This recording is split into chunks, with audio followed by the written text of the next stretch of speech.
China has recently expressed its strong dissatisfaction and protest against the comments made by the G7 foreign ministers on China-related issues, such as Taiwan, Hong Kong, trade, and human rights.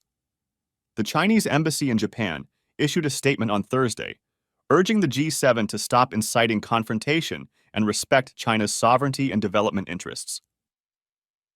The G7 foreign ministers met in Tokyo on November 7th to 8th and issued a joint statement after the meeting.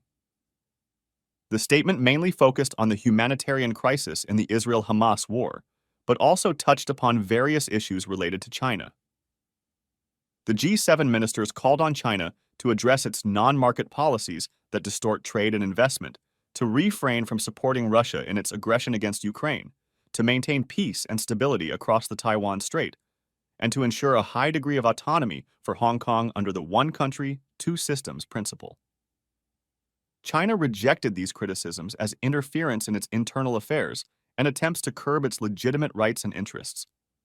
The Chinese embassy said that China will resolutely counter any smear campaigns from external forces and safeguard its national sovereignty, security, and development interests. The embassy also warned the G7 not to incite confrontation or create divisions in the region. China is not a member of the G7, which is a group of 7 wealthy democracies that meet regularly to discuss global issues. However, China's role and importance in the world economy and politics make it a frequent topic of discussion among the G7 leaders. China has been accused by some G7 members of engaging in economic coercion against countries that disagree with its policies or actions. China has also been criticized for its human rights violations, its assertiveness in the Indo-Pacific region, and its stance on Taiwan. On the other hand, the G7 also recognizes the need to cooperate with China on some common challenges, such as climate change, North Korea, and global development. China's role and importance in G7 countries is likely to remain a major source of discussion over the coming years. The G7 countries will aim to balance their interests and values with their economic interdependence and common challenges with China.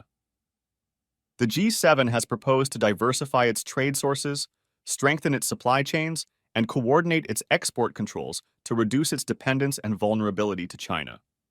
The G7 also aims to work with other partners and emerging economies to counter China's influence and offer alternatives to its Belt and Road Initiative. G7 countries have also challenged China's role and influence in global institutions previously, such as the United Nations, the World Health Organization, the World Trade Organization, and others. They have accused China of undermining the so-called rules-based international order and pursuing its own agenda at the expense of global public goods.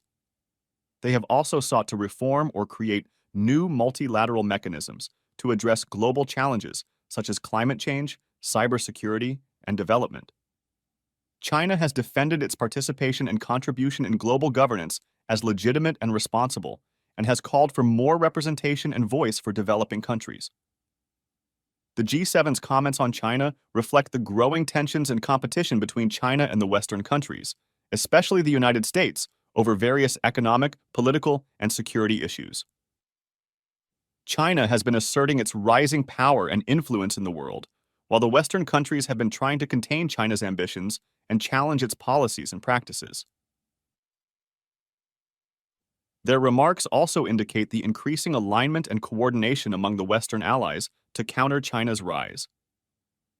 The impact of the G7's comments on China's relations with the confronting countries is likely to be negative and detrimental. China may retaliate with diplomatic or economic measures against the G7 members or their allies. China may also intensify its actions or rhetoric on the sensitive issues of Taiwan and Hong Kong, which could escalate the risks of conflict or instability. Moreover, China may seek to strengthen its ties with other countries that are not part of the G7 or that have different views on China, such as Russia, Iran, or some developing countries. These moves could further widen the gap and reduce the trust between China and the Western countries. Let me know your thoughts on this in the comments and be sure to subscribe.